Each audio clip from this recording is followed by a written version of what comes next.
A betrayal leads to disappointment, but one's best success comes after their greatest disappointment, because the disappointment will expose them to their mistakes, which they need to correct to be successful. Therefore, disappointment is God's way of telling you things will be better.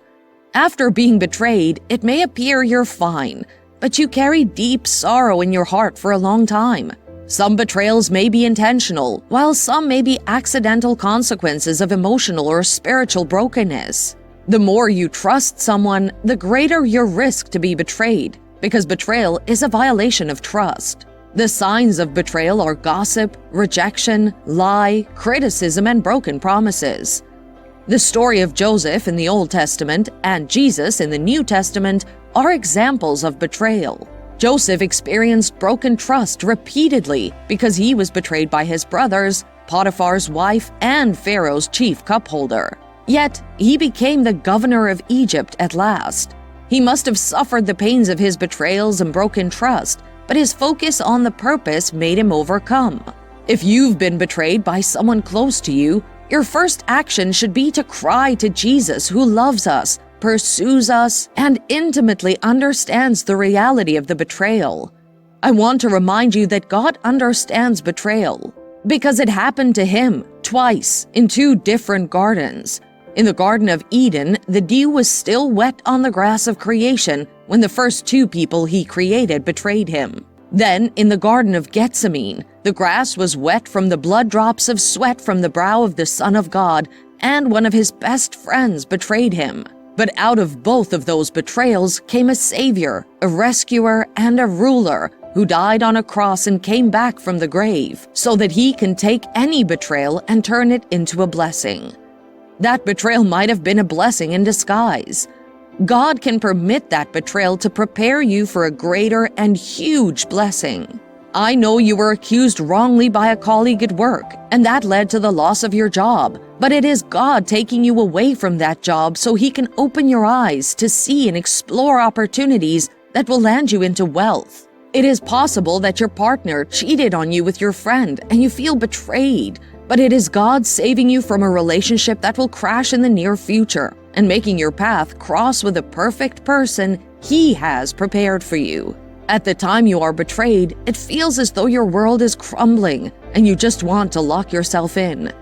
Do not ever think that you have no one to talk to, because you can always talk to God. He is ever ready to listen to you. You might think no one will understand, but God always understands. He's always available. He completely understands.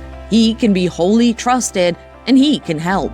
You never bother God. You can never be a burden to Him. The only thing that bothers God is when we think we bother Him. His shoulders are large enough to carry our hurts.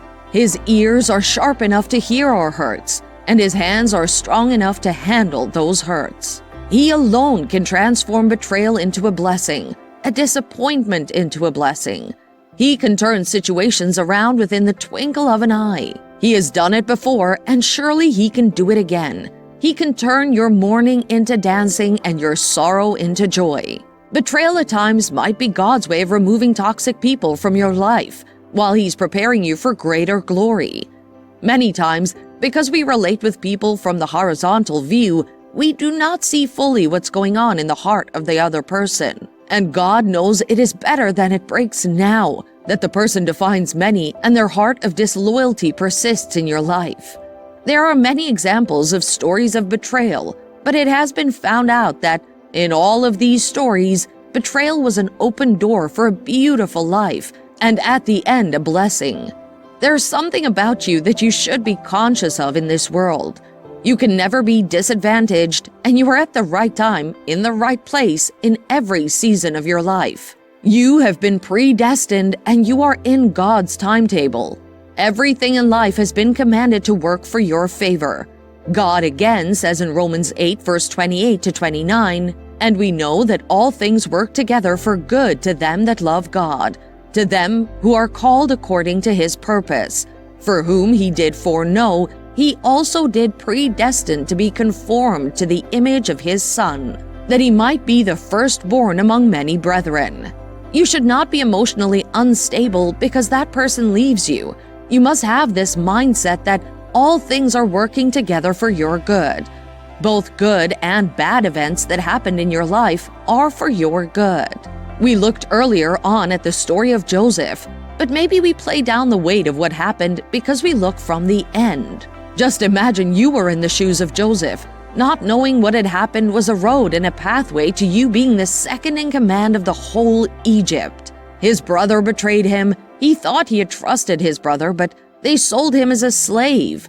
But the betrayal was a blessing in disguise, because if he was not sold by his brothers, he would not end up in Potiphar's house. And if he was not betrayed by Potiphar's wife, he would not have ended up in prison, where he would have interpreted the dream for the king, and would have been given that kind of honor, which elevated and changed his stature, from being a stranger in a foreign land to being the second in command in Egypt. This is a perfect story that tells you that the betrayal that you feel now, that looks as if the whole world is against you, might be a stepping stone of a blessing for you. Do not take the burden and grieve over that betrayal from the person you trusted that much. There is no empty vessel on the earth. No one is indispensable. When one door closes, another door will be opened. That betrayal might be a blessing in disguise, so let go of the depression and worry. Just begin to rejoice. You might have been bastardized and insulted in secret.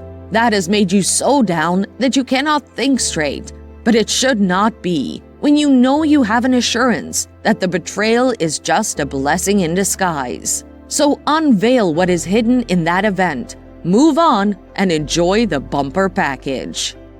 God would be removing you from places that would stop and hinder this growth. Remove you from places that would be harmful to you, places that would prevent your glory from shining. It's possible you lose your job in this process, and you're feeling bad. Be of good cheer. God is shaping you into something big, calling you to a bigger office, something you never expected, meeting people you never thought you would meet professionally. God's plans for you are always mighty, and He does for you far above your thoughts. As you go through this process, it would feel as if you're all on your own, and the devil would make you feel God has abandoned you. Trust me, it's all his ways of stopping you from reaching the final destination of your breakthrough, and you cannot let him have that victory.